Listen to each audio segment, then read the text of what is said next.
Hello everyone, LRon here with part 35 of my NGN Dark Souls run. So it looks like our next move is to go to the Duke's Archives. This kind of serves two purposes. One, it's going to give us the item necessary to enter the DLC land, and it will also let us advance the Sigmir storyline. And side bonus, there is a Firekeeper's Soul hidden in there as well.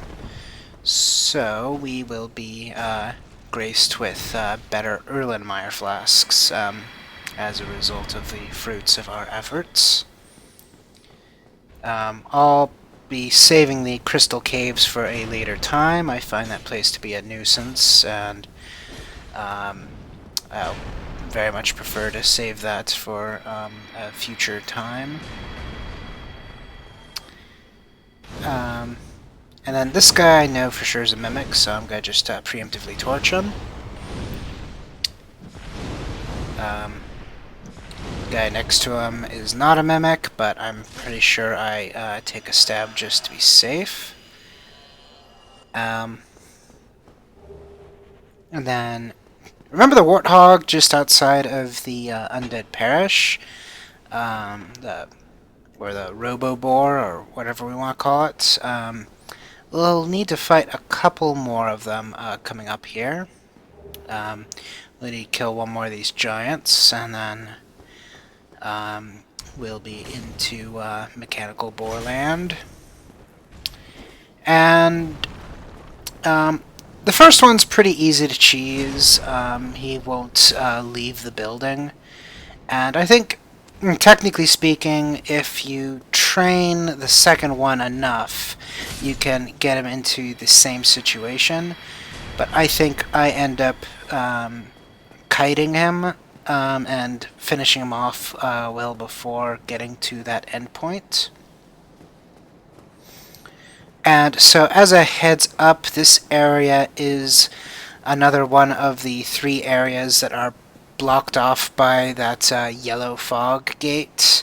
So you need to turn in your Lord Vessel before attempting this area.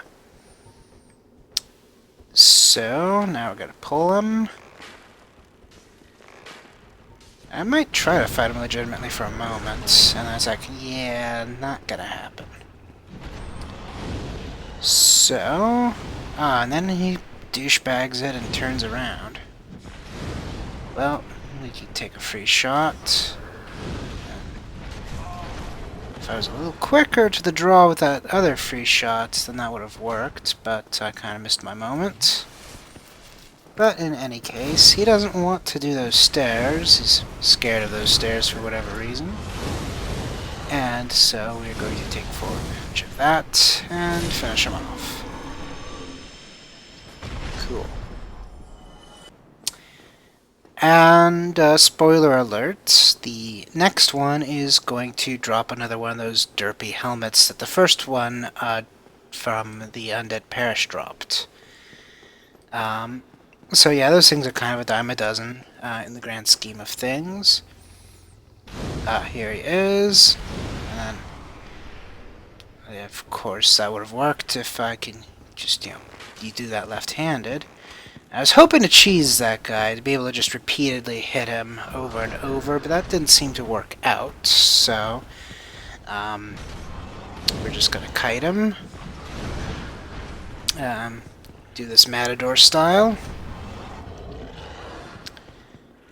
Although I didn't take my opportunity there. I think I'm being overly cautious at this point, and somehow I'm stuck inside him. I take advantage of him slowly turning. But in any case, I'm pretty sure we do kill this guy well before we get to the staircase, so no cheese completely necessary here. But it's there if you need it, that's for sure. So I'm actually used to doing this area with the fog ring. That's one of those items that I usually would get super early on, But the problem is, unless you're gonna PvP for the cats that worship Arturius's body, or whatever his name was.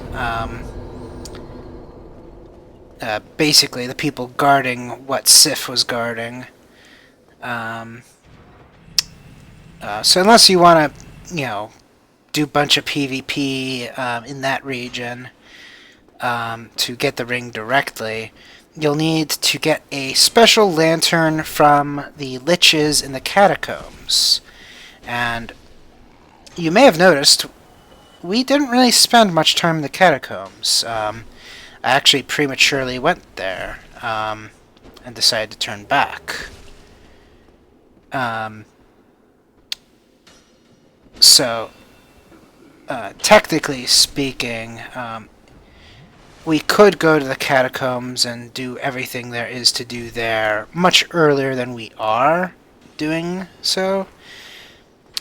But then you'll have to go through the catacombs a second time to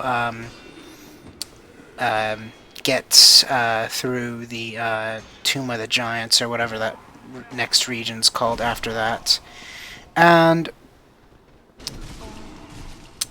yeah, that's probably not the end of the world, but it was kind of one of those weird, traumatizing afternoons that we had the first time we went through the catacombs. The skeletons that are on the wheels, somehow it got the pet name wheelbarrow skeletons. Those were considered to be enough of a deterrent for us to basically never want to do the catacombs out of order with going to fight Nito. Or at least having sufficient light source to make your way down past the pinwheel boss and into the bonfire there, so that you can bank that progress. So basically, I've made the personal decision that I don't like the lanterns that the liches drop. Ah yes, this broken pendant is what we were hoping to get for the DLC stuff. So as I was saying, the lantern really sucks. It replaces your shield and only works when you're holding it up, and it has no defense value whatsoever. So basically you have to be rolling and dodging and stuff in an area that has a lot of very lethal falls. So I prefer using the sunlight maggot as an automatic light source. There is actually a third option. If you have your int high enough, you could use a sorcery to provide a light that's similar to the maggot, the sunlight maggot's light source. But I don't like having to switch around between Catalyst and other weapons just to cast that one spell, and it's also wasting an attunement slot.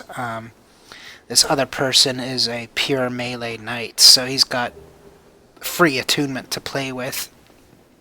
But we rather like our attunement, so I don't consider that to be a good enough option. So by extension, that means that we don't get the Rite of Kindling until after we get that Sunlight Maggot, which means we'll kill the Bed of Chaos first before wanting to do that. That will be it for this video. I will see you next video. Good luck, have fun.